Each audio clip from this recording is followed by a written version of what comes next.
Dopo una tesa discussione durata diversi mesi, è stato approvato nel pomeriggio il nuovo regolamento del Consiglio Comunale veneziano.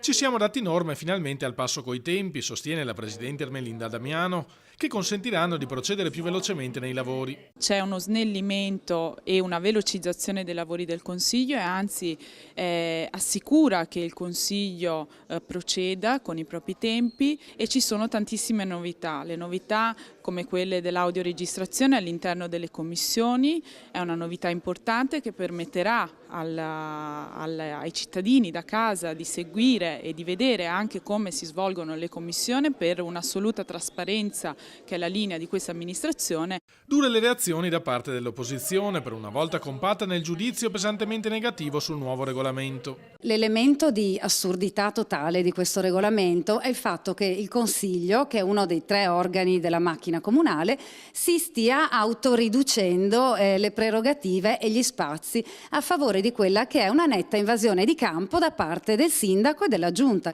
Tra le novità meno gradite la riduzione dei tempi degli interventi dei consiglieri da 5 a 4 minuti dopo l'iniziale proposta di 3 e la mancata possibilità di replicare agli interventi del sindaco.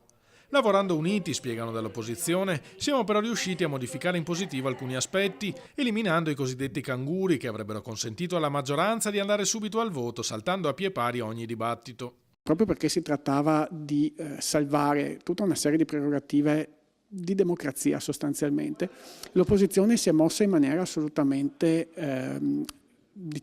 collettiva. Tra le novità negative, puntano il dito dal PD, anche l'incomprensibile eliminazione della declinazione di genere, un enorme passo indietro rispetto all'impegno per la parità sempre dimostrato da questo comune. I consiglieri si chiameranno tutti il consigliere, non la consigliera, ad esempio, quindi non ci sarà appunto la declinazione di genere, che per noi è una questione non solo di forma ma appunto anche di sostanza.